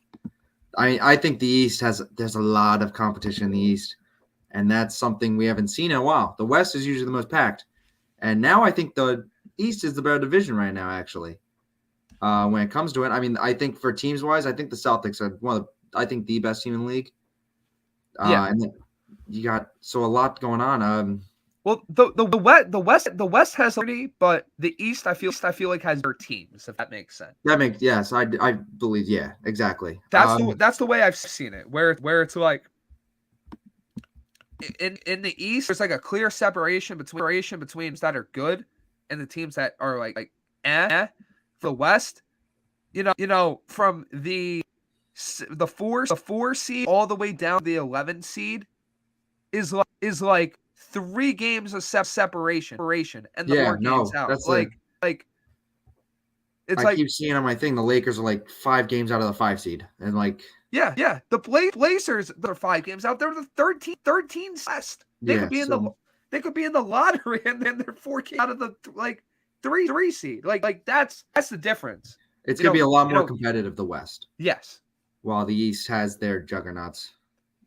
But to that point, when you have a team like the Knicks, looking at the standings, 1 game of the Heat, you're within 4 games of the Cavs, 5 game Nets for that 4 seed.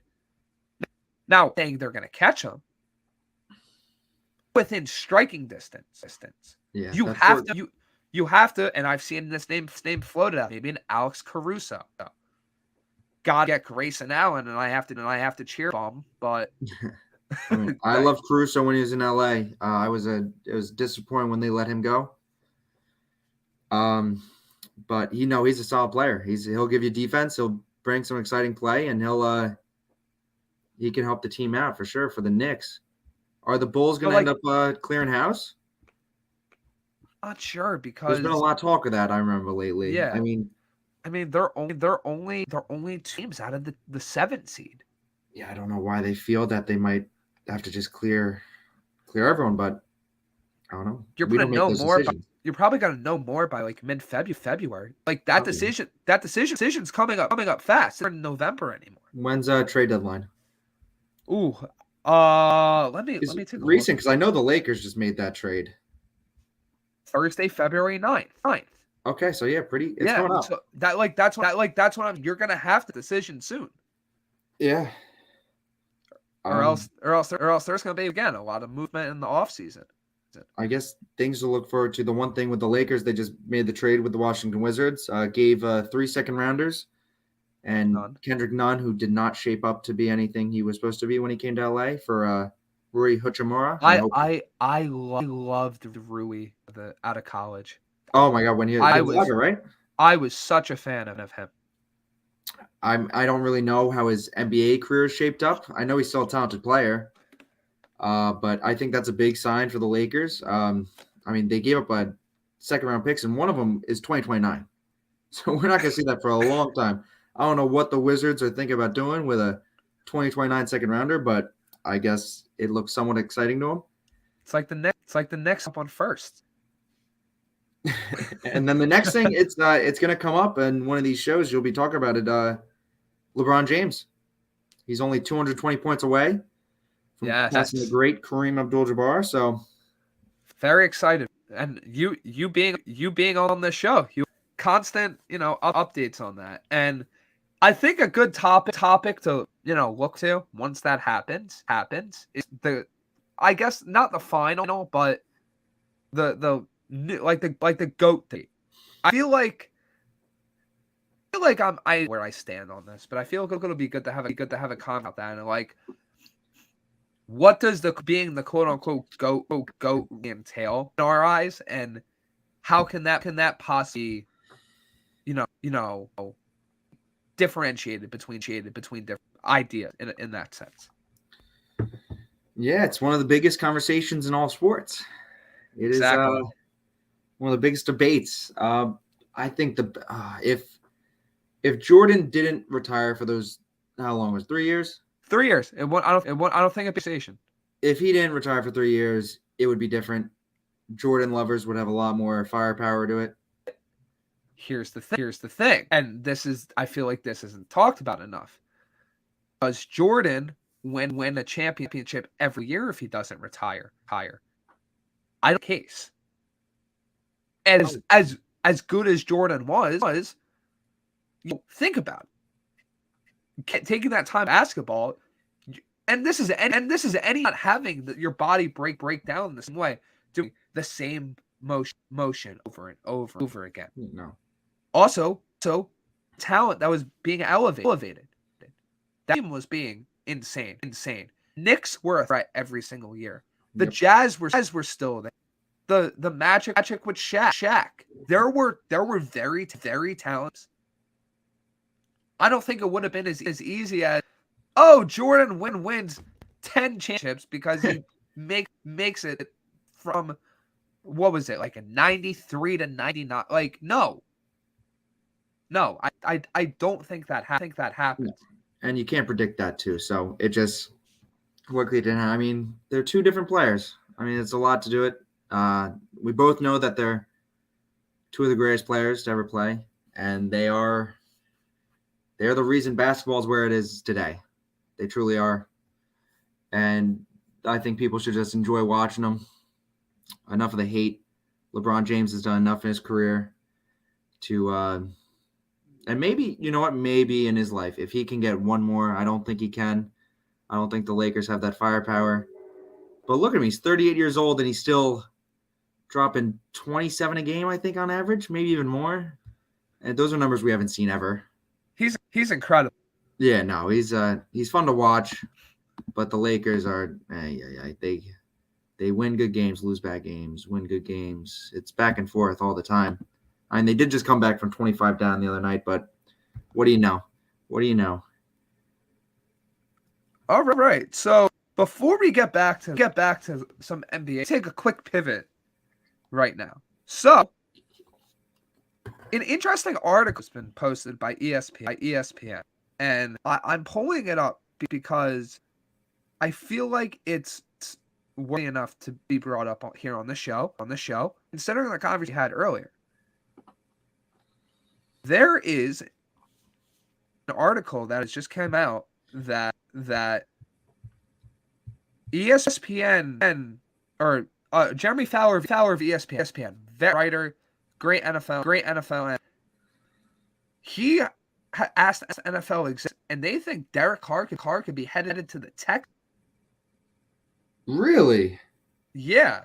That would. All right. What do we think of that? He's not a free agent, right? He's got to be traded.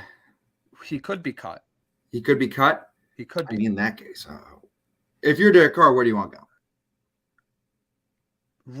Right. Probably New York. So in the article, Caserio has ties Raiders GM Dave Ziegler. Derek ties to Houston. That's where his brother played. Yeah. This all mentioned in the article. So Houston has 11 picks. The article mentions Aaron Rodgers joining the Jets. The Jets spoke about it. They also mentioned the Colts. Jalen Ray is talked about in this article about being potentially moved. People think that what do you call it? Just roll article once again. Lamar Jackson being a Falcon. You know, obviously a lot of that's speculation, but I'm very intrigued. Derek Carr to Houston is brought up because I personally, that's a landing spot for Stroud or Young. Yeah. Would they really go during quarterback? I wouldn't understand that. It doesn't match the timeline. It would really throw a twist in the draft, for sure. Yeah, but I like how you said something about his brother played for the Texans. His brother was one of the biggest what-if stories in NFL history. Yes. What a talented guy to have his career ruined by an organization. I mean, what does Derek want to go in his brother's footsteps down there, or does he want to make someone else? But I guess, I mean, they do have a lot of draft. They got a lot of picks they can deal, so they can probably make a better trade if he's not cut to the Raiders for him. But it'd really make a big twist for the draft. I mean, that's a completely different story. Maybe someone else falls to 2. And I don't know. Do you still think Bryce Young's? Do you think Bryce Young's 1? I think Bryce Young's 1 because I think trades up, but then someone probably to Houston. So it's probably quarterback, and then I guess Levis at 4 because Arizona. I don't think it's a quarterback. But Kyler there. Like, no, they're sticking with Kyler. It's very interesting that. So. Yeah, no, it's funny that came out right now too. After we were talking about all this Derek Carr stuff. Yeah, exactly. So, last thing to talk about before we, obviously say forward to in the next week. Some quick hockey talk. We'll obviously get into this more as NFL season winds down. Current standings in the conference. You got the Atlantic Division. To be honest, the Bruins are running away with it. The Maple Leafs are running away with the 2nd seed. The Lightning have the 3rd. Next closest to them is the Sabres 51. The real juggernaut in your division. You have the Hurricanes at 66. The Devils at 4. Rangers at 59, followed by the Cap 56. Penguins at 54, Islanders at 51. Here's coming up on the Islanders a little bit, making things even more interesting in the Metro. I'll say it again. Rangers are not, as long as they have the defense playing up to par. I'm not saying, oh, they need to be the best defense in the league. No, they need par. They need to not have Eagle try to stop 50 shots a night. They'll be fine. And the Devils, as my host so lovingly cheers, they're just a juggernaut that I frankly don't know where it came from. Out of nowhere is one, but no, they play this gritty hockey that works. I mean, they're fat. Hughes is they're fast. They're fast. They're physical, and they set goals. Not even I don't know.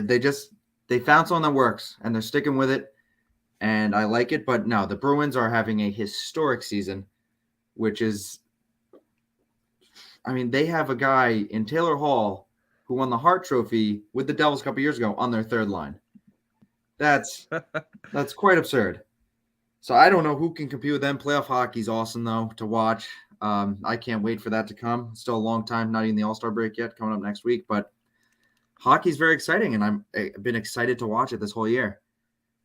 Also, on a sidebar, how about the Pacific Division? The top two teams are the Golden and the Kraken. Expansion teams for the win. Yeah, right. These expansion teams, they just come. They get all these role players, and they're all good, and they mesh together, and they turn something out. And look at them. I mean, the Devils got the Golden Knights tonight. So this is the second time. I mean, Vegas made it. What their first year they made it all the way to the chip, but lost. I just think though the East is a lot more powerful in sense of teams than the West. If I had to predict, like the Avalanche, who won last year, they're doing good. I mean, they where do I have them right here? Avalanche currently sit at the. You know what's funny? Odds on FanDuel still have the Avalanche as the second best odds to win the Stanley Cup. They currently, they're not even.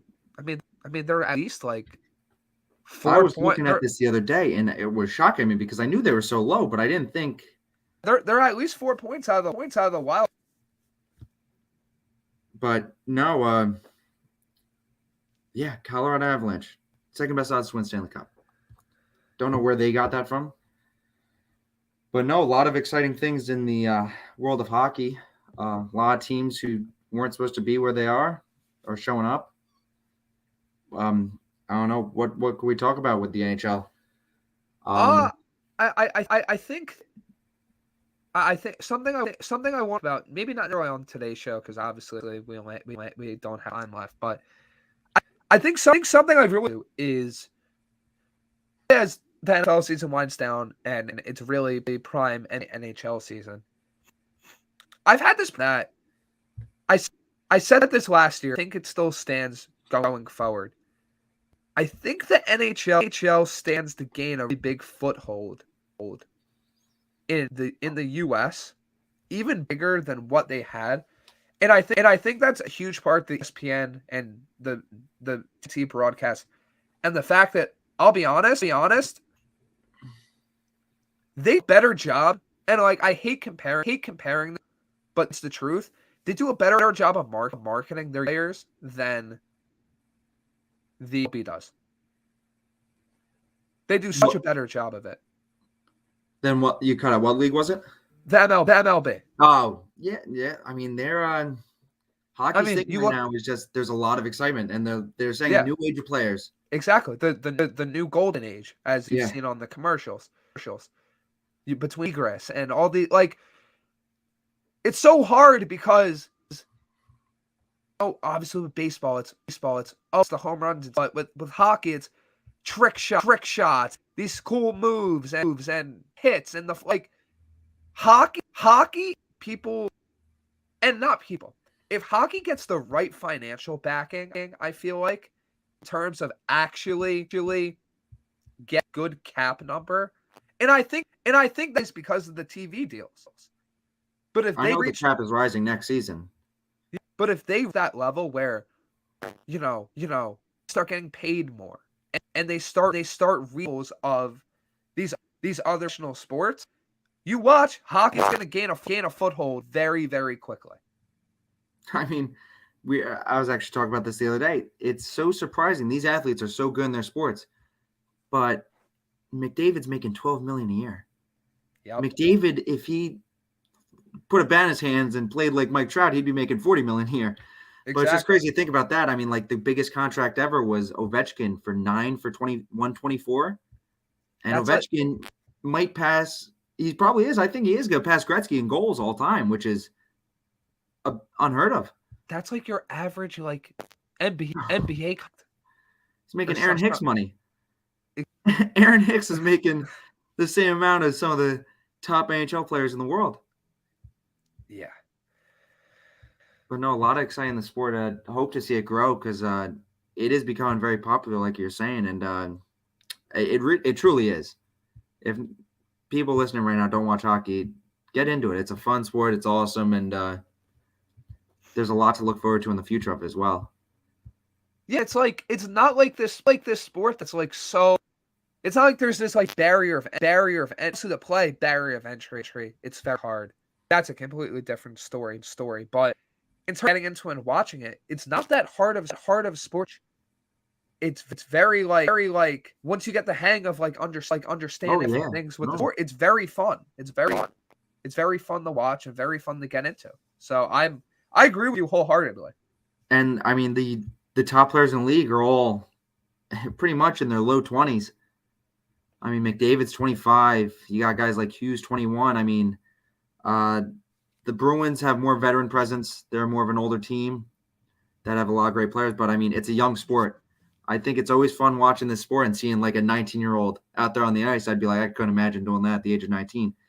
But no, it's truly a really exciting thing to watch. 1,000%. So we got 4 minutes left in the show today. So I think it's to give our predictions looking forward at Toomey.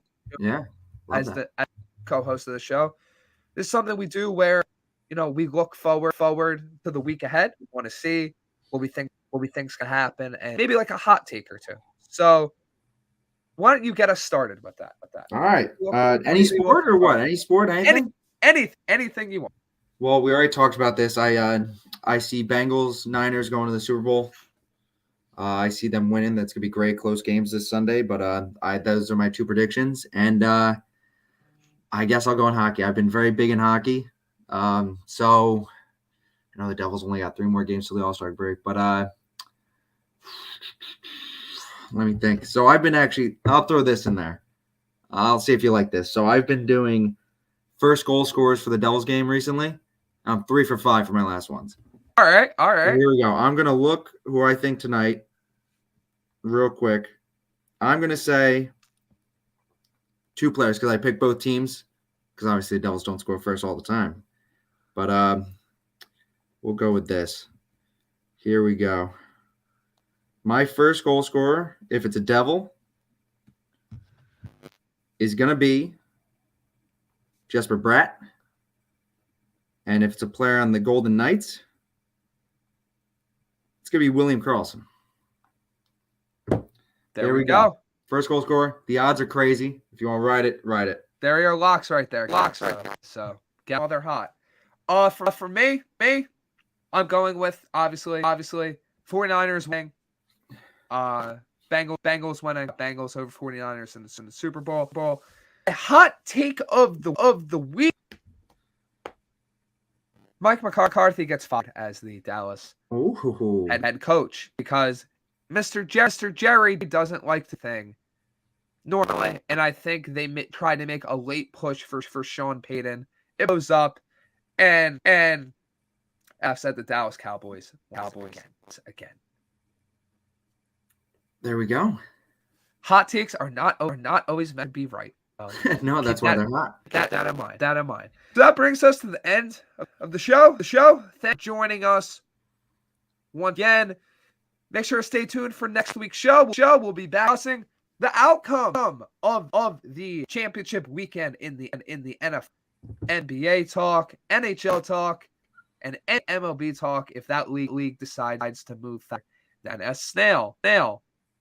Two, anything else to add before we head out of here? No, just thank you for having me. It was a real pleasure to be here, and I can't wait to do it again. All right. It's been real. It's been fun. And we'll catch you guys next week. Have a great night.